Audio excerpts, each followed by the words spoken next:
Everyone knows Mount Everest. It's the tallest mountain on Earth, the big one. People train for years, spend a fortune, and risk their lives just to stand on its summit. It's the mountain of dreams, and sometimes, nightmares. But here's something you might not know. Everest isn't the most dangerous mountain out there. That title belongs to a lesser-known beast, Annapurna. It's not as tall. In fact, it's almost 800 meters shorter than Everest, but it's far deadlier. Climbing Annapurna is like rolling the dice with your life. For every 7 people who make it to the top, 1 doesn't come back down. That's not just scary, that's brutal. Compared to Everest, where the odds of dying are closer to 1 in 38, Annapurna makes even seasoned climbers nervous. And yet, it doesn't get nearly the same attention. No glossy documentaries, no long lines at base camp, just silence.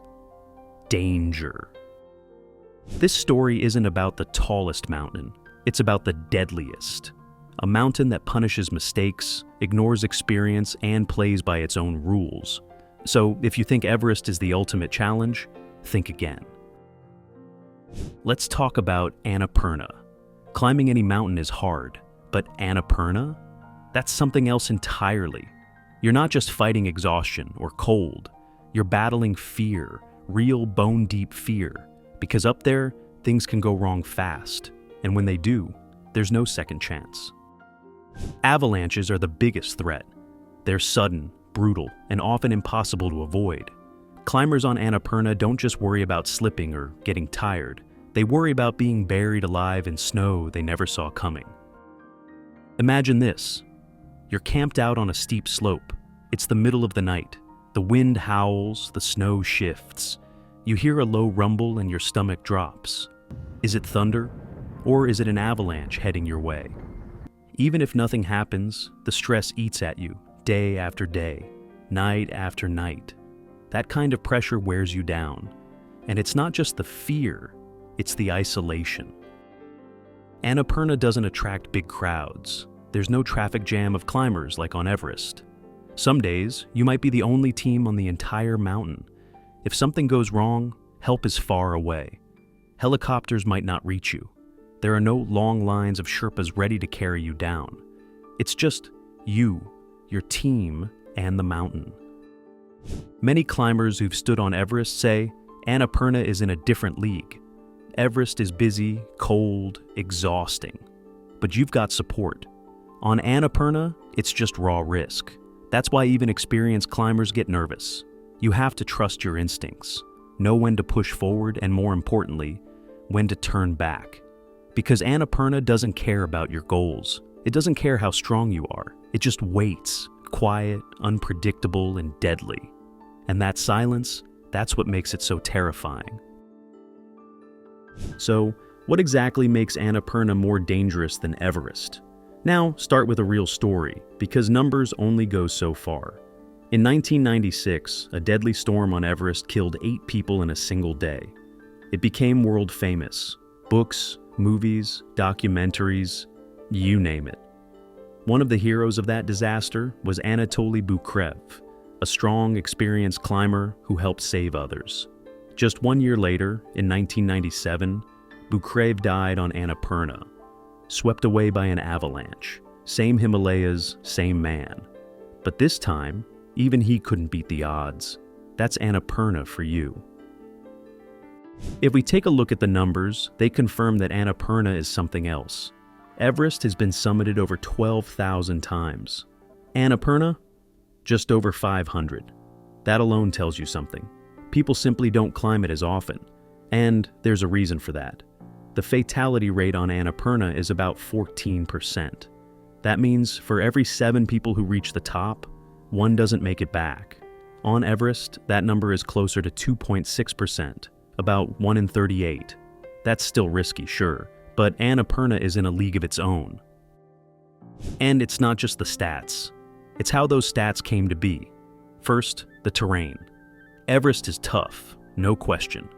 You've got the Khumbu icefall, long glacier crossings, brutal altitude, but most people follow well-established routes. There are fixed ropes, ladders, experienced guides. Thousands have done it before. You kinda know what you're walking into. Annapurna doesn't give you that comfort. The standard route is a steep technical climb. It involves ice, rock, and snow, often all at once. You deal with overhanging ice blocks called seracs, which can fall without warning. There's constant danger of avalanches, and it's not just one spot. Almost every section of the route is exposed. Climbers often say there's no safe place to camp on Annapurna. Even at rest, you're not really safe. And it's not just technical, it's unpredictable. You have to route find, adjust on the fly, and accept that some risks can't be managed. One wrong move or unlucky moment, and it's over, no matter how skilled you are. Now let's talk weather. Both mountains deal with Himalayan weather, which means it's harsh no matter what. But Everest's climbing season is more predictable. Most climbers aim for May, when the jet stream shifts and conditions calm for a short while. Annapurna, it's a guessing game. Storms form quickly. Forecasts aren't always reliable. A blue sky in the morning can turn into a blizzard by evening. And when fresh snow hits steep slopes, you know what that means: avalanches. In 2014, a surprise storm slammed into the Annapurna region and killed over 40 trekkers and climbers. Some weren't even on the high mountain. That's how wild and wide-reaching the weather can be. This kind of instability affects everything. Even when the sun is shining, the heat can destabilize snowpacks. That means the safest-looking slope might be the deadliest by afternoon. Everest has its deadly days, of course. Sudden storms, frostbite, altitude sickness. But at least with good planning and the right support, many risks are manageable. On Annapurna, it sometimes doesn't matter how well you planned. The mountain doesn't care. Then there's infrastructure. Everest has become almost commercialized. There are 2 big base camps, stocked with gear, food, and support teams. Helicopters can reach high up the mountain. There's even a seasonal medical tent at base camp. If you get into trouble, there's usually help. Maybe even a rescue flight if weather allows. Annapurna is way more remote.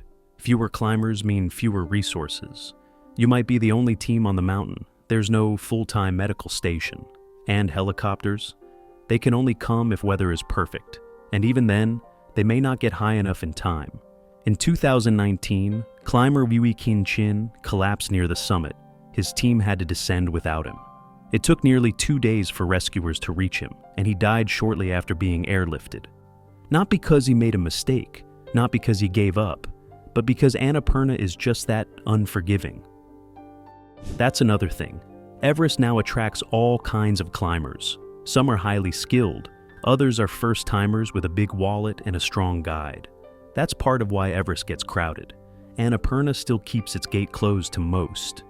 It's not beginner-friendly, it's not even intermediate-friendly. You don't go to Annapurna to check a box. You go because you're chasing something harder, riskier, maybe even something a little insane. It's also more mentally draining. The stress of knowing an avalanche could happen at any moment wears people down. Days feel like weeks, decisions become harder, and once fatigue sets in, mistakes start happening. Even the approach feels different.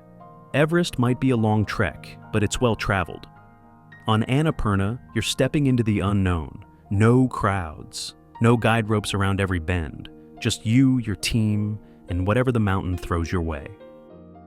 So, when climbers compare the two, here's the real difference. Everest is about pushing yourself to new heights. Annapurna is about surviving them.